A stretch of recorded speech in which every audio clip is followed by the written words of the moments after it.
second episode China को लेके start. Hello, friends. Good morning and good evening, wherever you are. I'm Prashant, and from this episode, from this video, we are starting a new series that we would be exploring the development in science and the humanity. It's a very debatable issue all through the history, all through our times, that how science, modern science, has contributed the development of uh, politics, the development of society, development of modern institutions, what we see today of governance and democracy and elections. And to discuss this, we have very distinguished guest today, a scientist and historian. Professor V.K. Tripathi, who taught plasma physics in IIT Delhi, and a Gandhian thinker and activist, and Professor Rizawan Qaisar, who taught history in Jamia Millia and a noted historian.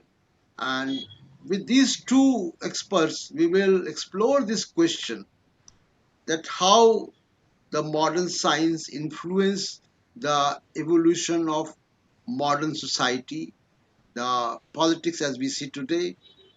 So, Professor Tripathi, let me begin with you. uh, Industrial revolution was triggered by James Watt's improvised version of steam engine by James Watt, and with that, industries from the riverbank, from outskirts, concentrated into cities. New colonies emerged, new labor force was created, and the new market was also emerged. That the industries started producing more than the people of that particular geography can consume. So they were looking for new markets, which may trigger the colonization. British become United Kingdom become the new world power with that.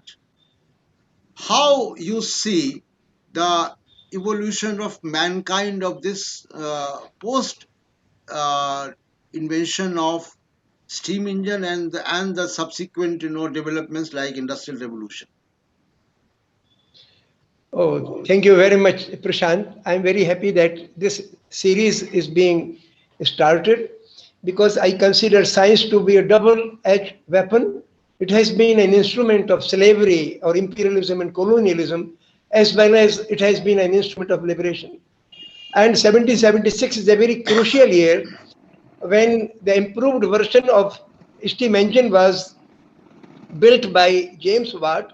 Same year, United States won independence British from the British, and so at one side there was a lot of hope generated in the world that machine will relieve people from the drudgery of muscle power and hard work, and maybe we will produce things in plenty, and hunger can be wiped out, disease can be wiped out. So this was one hope generated by science, and then there was a movement that asserted that freedom is a fundamental right of human race, and consequently no authority, outside authority, can control the fate of the people. So these were the two things I consider to be very important, and they played important role in subsequent years. And I think I would like to mention an anecdote. In 1776, Abdus Salam got Nobel Prize for his outstanding contribution to what we call as the electro-weak interaction theory. There are four fundamental forces in nature, and people used to view them independent of each other: gravitational force, nuclear force, which comprises strong interaction and weak interaction, and electromagnetic force. Abdus Salam was a genius who propounded that the weak interaction, nuclear force, and electromagnetic force, they were one.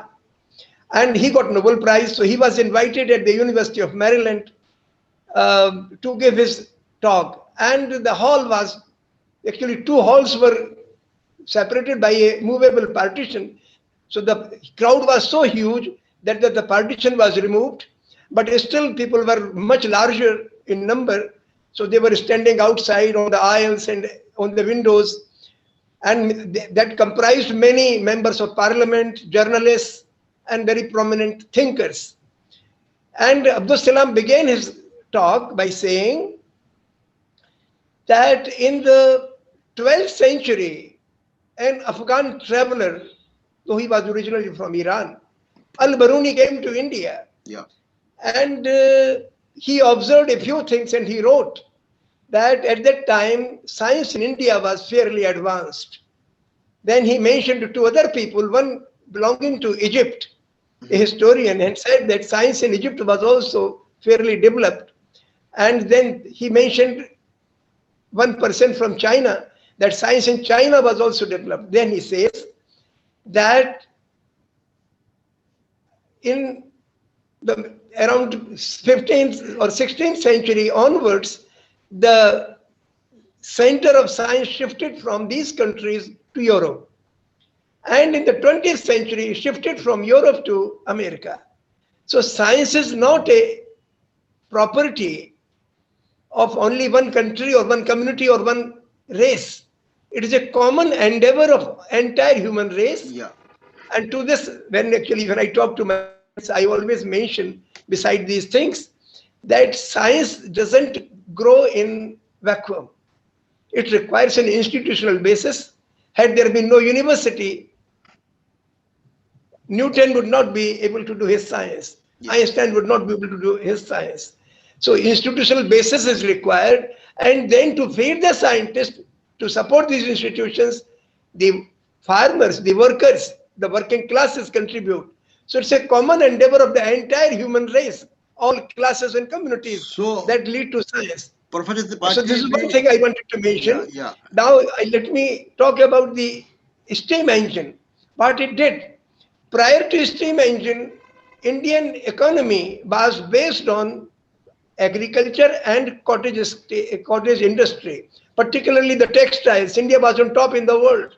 China's also was fairly Professor advanced. Tripathi, I will come to India question because India was a colony, and then let us move on stage by stage. So we will involve both of you on Indian question, but Professor Rizwan Qaisar, there are many timelines in history go side by side together.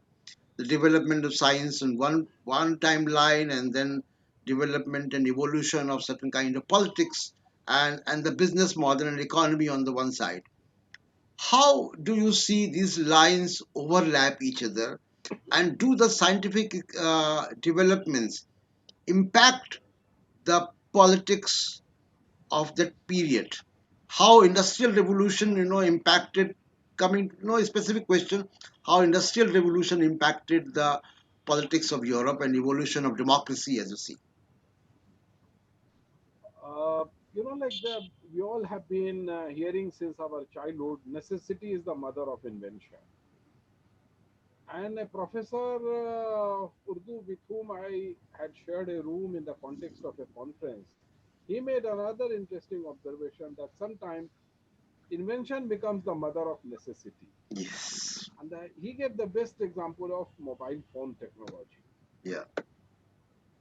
Mentioning this episode and wanting to return to the steam engine.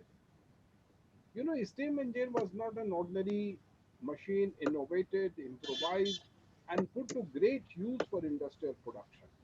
As a matter of fact, it really changed the face of industrialization in England, the entire production process, and the rest of it. It helped better mining of coal, iron, and other kind of minerals being extracted from the fields, mine fields in England. Yeah. It helped work out, the foundries, like where a lot of energy was required. And there you realize that the steam engine contributed towards replacing the traditional sources of energy. And therefore we see that, the steam engine contributed to that. Now, when a steam engine is contributing towards the production changes, we have political actors in England, and that is, I'm talking about the parliamentarians Our parliamentarians looked at these as great possibilities of collaborating with the enterprising section of the British society, which in this case were the big landlords. And these big landlords in times to come were to emerge as kind of capitalists. So then you realize there's a massive investment which is taking place in the production process, heavily contributed by the landlords. They rationalize the use of the labor, they rationalize the use of technology, and they rationalize use of all this in the production process. So we see there is a symbiotic relationship which was building between the political class and the entrepreneur class. In between, what comes in is the technology. Had it not been for the kind of technology that we are discussing, I don't think industrial revolution in the first phase, second phase, or whichever phase would have ever been possible. So to that extent, I think I quite take your point that here is an ordinary technology organically linked with all kinds of changes and development which were taking place in the English society, and in times to come, these were to impact other societies and other parts of the world. As you said, Professor Rizwan, that the invention is mother of necessity or other way around. Uh, what development which took place after during the industrial revolution was that there was a concentration of labor and the birth of organized capital. They were not feudals, they were industrialists, and this organized capital and organized labor has a demand for certain kind of rights, certain kind of policy, certain kind of regulations. And do you think that how quickly it evolved?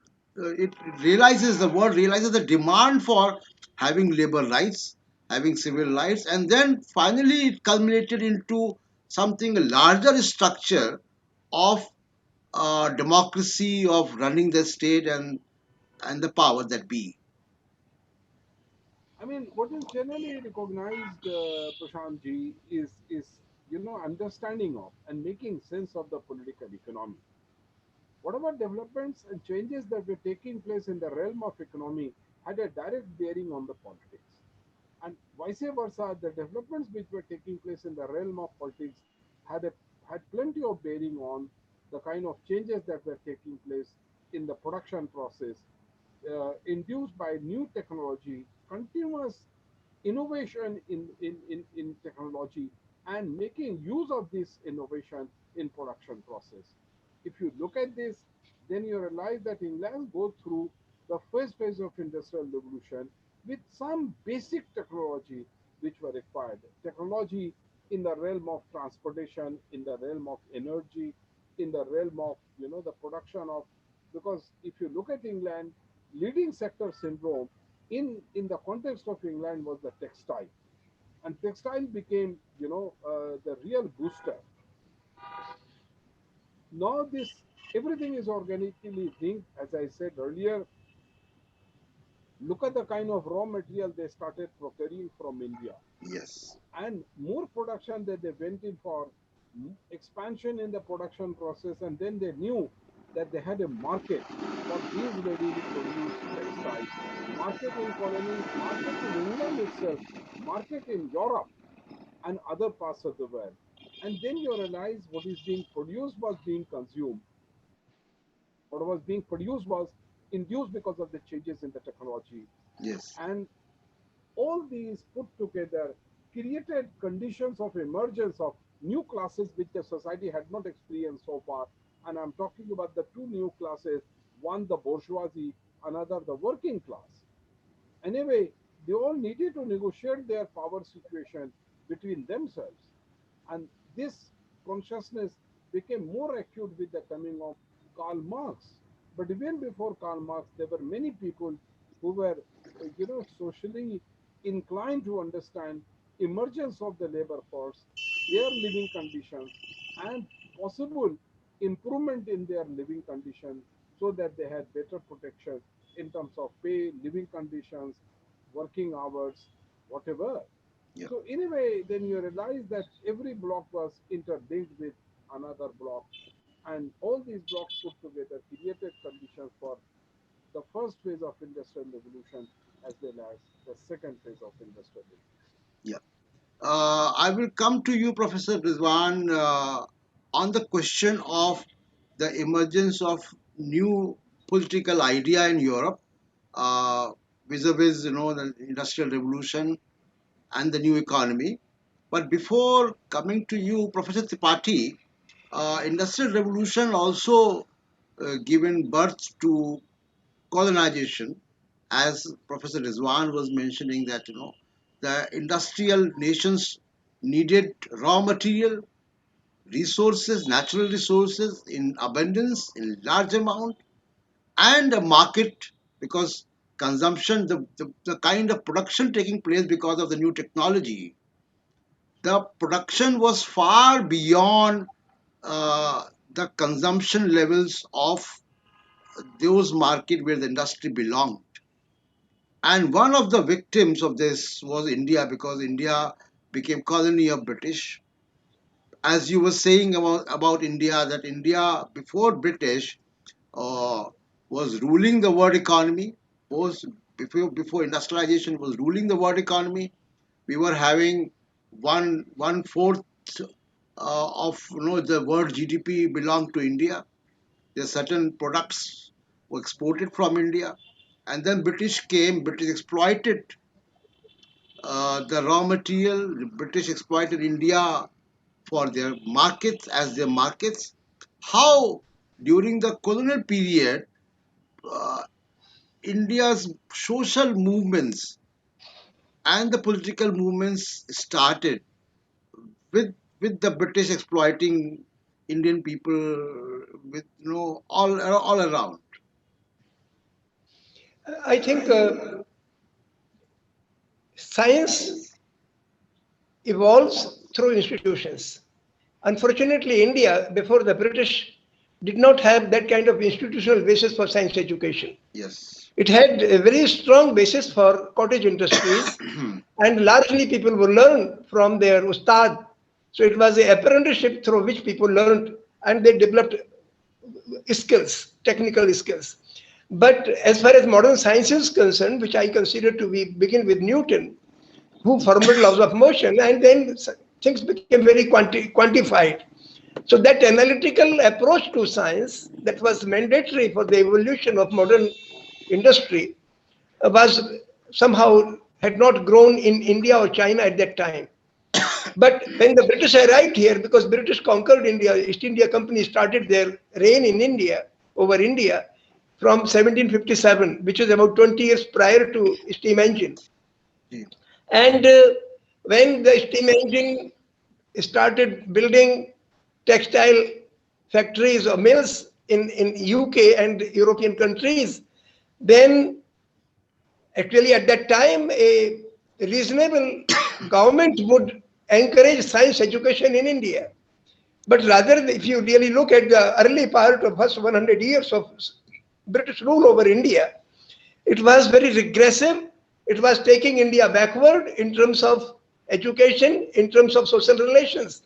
And they were creating a class which was ruthless to Indian middle class or Indian elite, which were ruthless to Indian own people. India had a history of caste hierarchy, but I Yes. think it became even more ruthless towards the working classes during British period. And so science education hardly got any support from the government for first 100 years.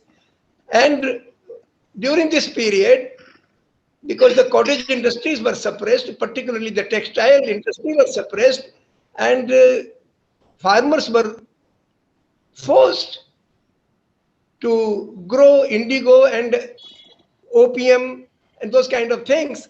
And consequently, the food production went down, and then Indian farmers were made subservient to British industry, and consequently, food production went down, and famines became a common occurrence. Yes. And 1898 famine killed 14 million people. Famine and 4 years pandemic. later, in 1902, Famine and pandemic 5 both. million people were killed. So these are the kind of famines became a common occurrence during this science or modern science period in India or in the world. So this is one negative aspect I consider. Second thing was that Indian masses, because Indian society was agriculture based, village based. Our villages were largely self sufficient in many things. Mm. And that was breaking down.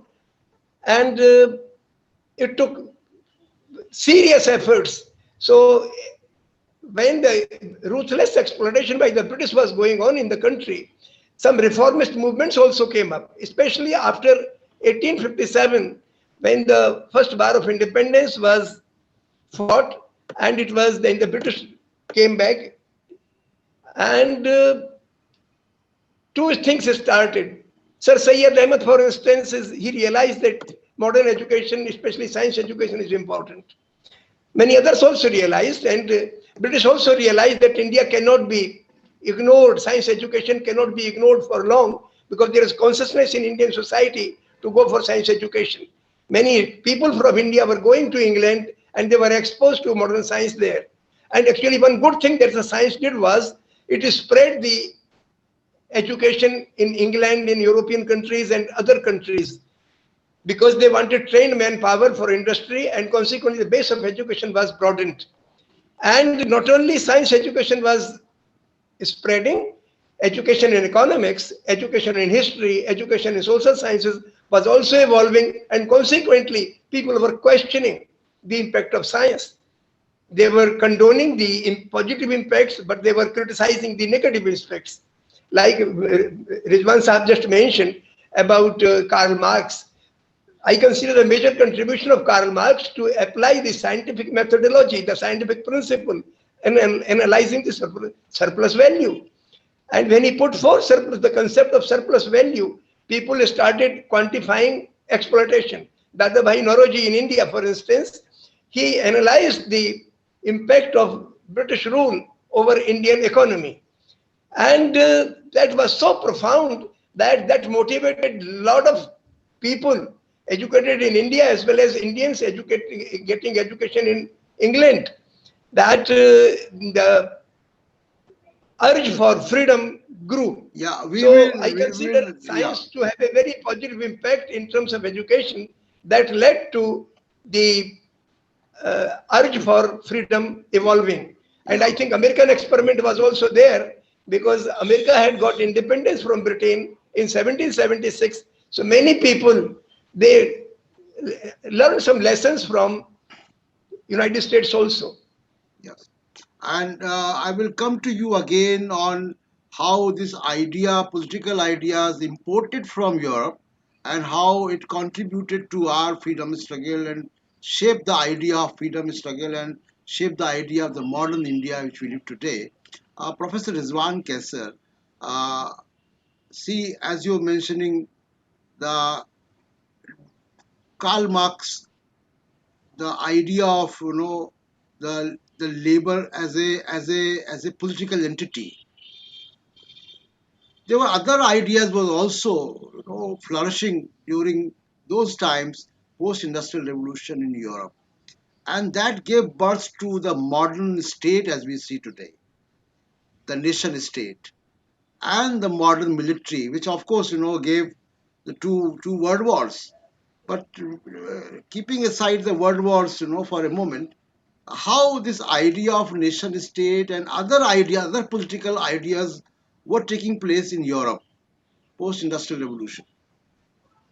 Uh, in a way, you can say post-industrial revolution, or one can say almost simultaneously, the phenomena of the nation building went on along with industrialization. Say, for instance, it is in case of Germany, in case of Italy, not so much in France, but in Germany and Italy, the whole long drawn out phenomena of nation building went along with the kind of industrialization. Say, England heavily went in for building the railway network. That railway network, in a way, interconnected diverse regions which had still not become part of what we know the German state. It is all happening in 1848. It's only sometime in 1860 because of all these development that we have a leader called Bismarck, who in a way, Yes. linked the dots. and he said that here was Germany. But even before Bismarck embarked on, there is a phenomena in German history called Zollverein, formation of the custom union.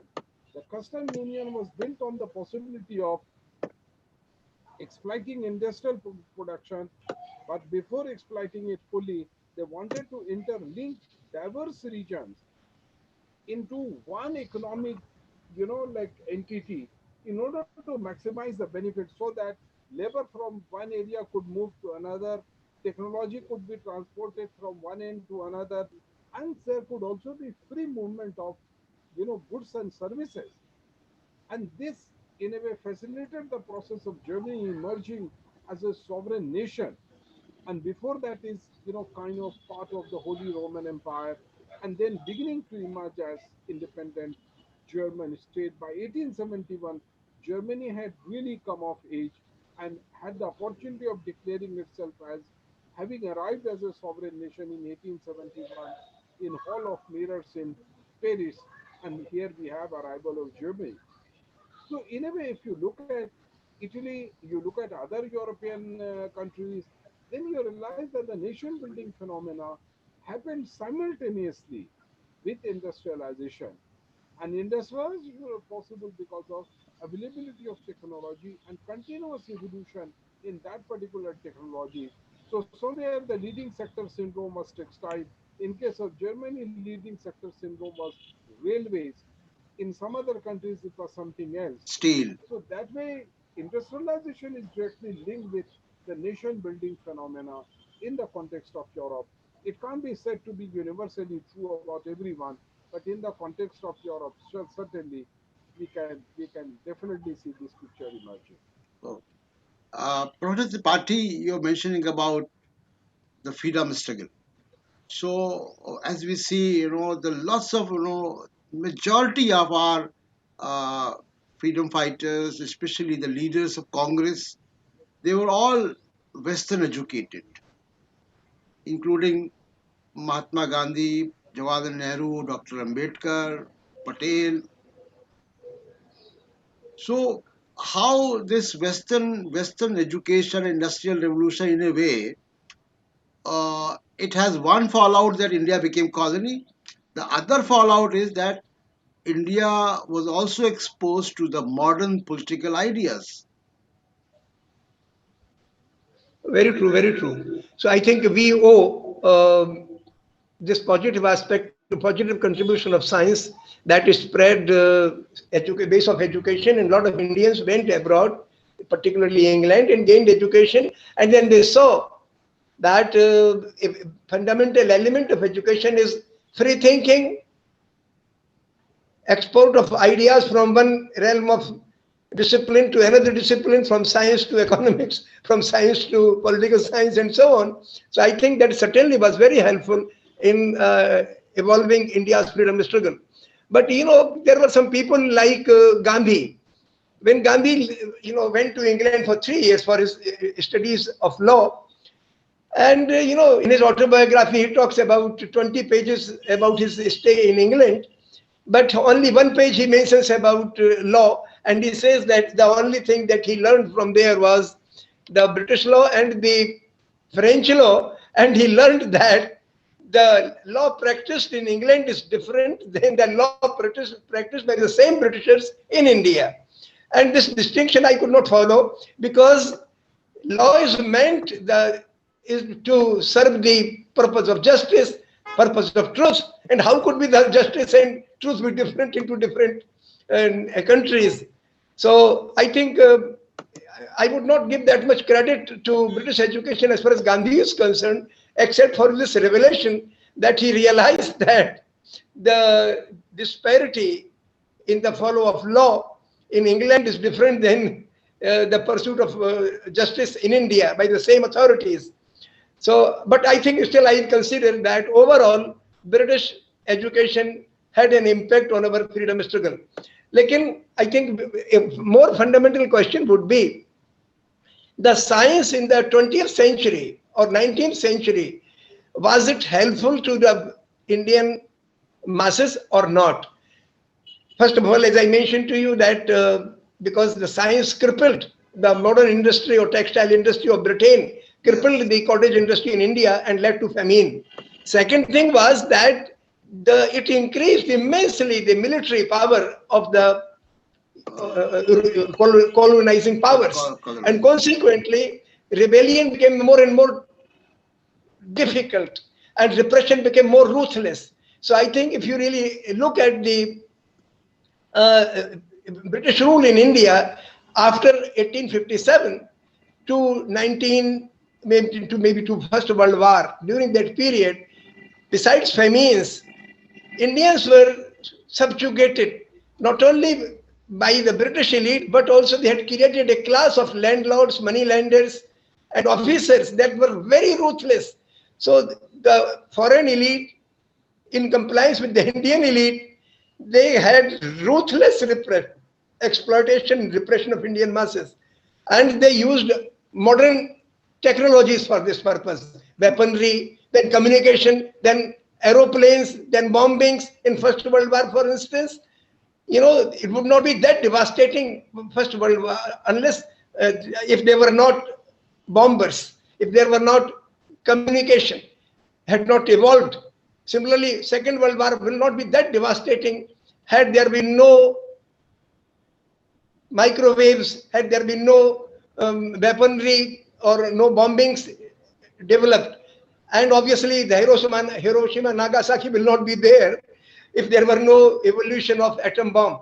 But So I consider that science not only through big industry exploited the third world countries or Asian and African countries, through the instrument of weaponry also, through the instrument of communication also, they subjugated and they exploited. just a comment on, see, if we see various phases of freedom struggle in India, and then we realize that in as we come closer to the 20th century, the idea was very clear about what we are going to do with independent India. That grew from the Western education, as you say, that lots of our leaders have went to England and other places and got exposed to the idea of modern world and modern political thought. Professor Tripathi, I was asking you about this.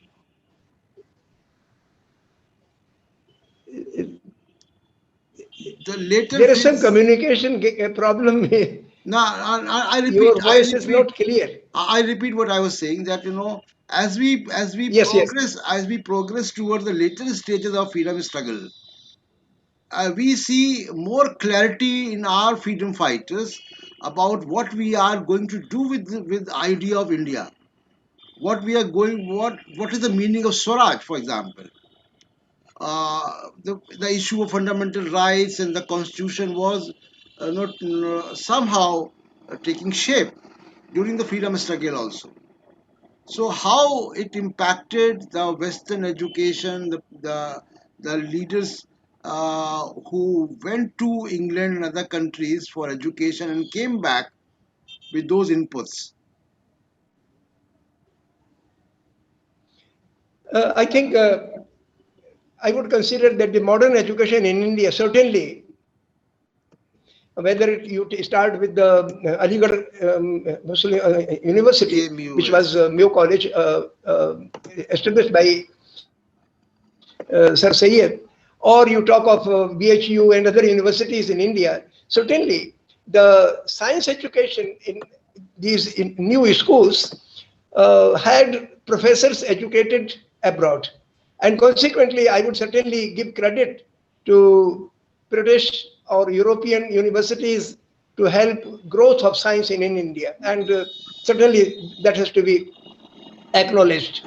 And but at the same time, when Gandhi emerged on the Indian political horizon, and he says that we may get peripheral support from these British educated people, we need to develop a framework of struggle that relies on the local people who are not Yes. educated in English, who are not educated in science. And he evolved a struggle Mm. starting from 1916 onwards, where if we look at the Congress, maybe top leaders were educated in England, but primarily the entire network was indigenous. Yes. And the lack of science education was not a disqualification. Gandhi says, Charkha is enough for us. Yeah. The So spinning wheel is enough for us. Gandhi customized the European ideas, political ideas into Indian situation better than others, I would say.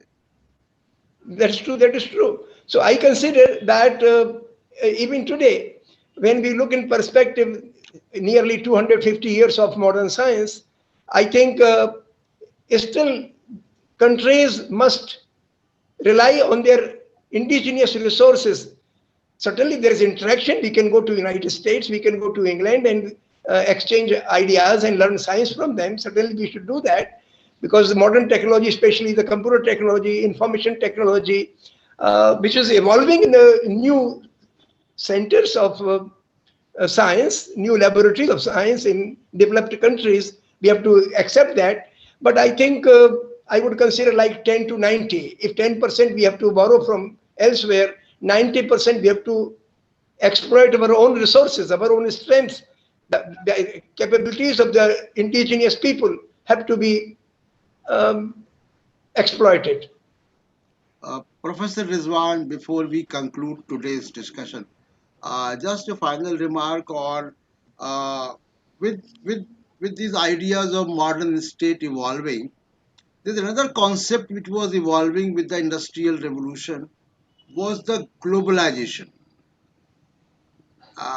And before that, the world was not as globalized as we see today or during the 20th century. And the League of Nations born, which later on became the United Nations, the other financial institutions, Bretton Woods institutions, were born in early 20th century. How you see these developments shape the modern world?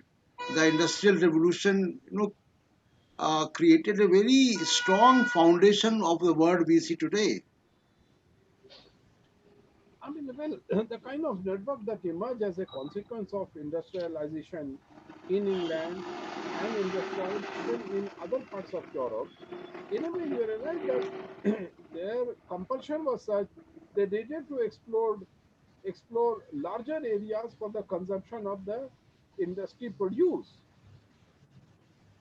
That took them to different parts of the world, Yeah, Africa, Asia, and other places. So what goes in the name of globalization today, in a way, was matter of and compulsion for then large the number big of. organizations like United Nations were also required. But then United Nations came into existence much later, in the Yeah, middle of the 20th 20th century. But century. when it's talking about, the 19th century and particularly 19th century, so in a way realized globalizing the world was a matter of compulsion, economic compulsion for large many European powers. That they did in order to maximize their profit. And then they needed to export the capital. Earlier they were exporting goods, they were exporting technology, but by the end of the 19th century, they needed to export capital because they had already been able to accumulate so much of capital, they did not find any use for it. So they needed to export it to other world, and therefore it started creating interdependent linkages in a symbiotic manner. But then many of these countries became the subordinate partner, not the equal partner in the globalization phenomena. Yeah. So in a way, you realize that these powers, yeah, they had their own compulsions. Many of Asian and African countries, uh, in a in a way, became inadvertent victim of such attempts on the parts of the powerful countries in Europe and later on America. Yeah, and that's how the modern world started taking shape post-industrial revolution. And with this note, friends, I'm concluding this today's discussion, and we would be exploring the invention, the science, and the evolution of modern society and modern politics and the nation state and the world as we see today. And our next episode will be we would be going to China, the other big geography and the power, what was happening then in China during this period, the exciting period of Europe, and we briefly discuss about India as well. And in this series, we would be episode after episode would be connecting the dots for you so that you can see the big picture, how the science and the history move together. And do write your comments. This is now we conclude this today's discussion. And many thanks, Professor Tripathi and Professor Rizwan Qaisar, for giving wonderful perspective on this. I would say a complex subject, but you gave a wonderful perspective in a very simple and layman's language. So thanks a lot for joining us, and we'll see you friends next episode. Thanks for watching. Thank you very much.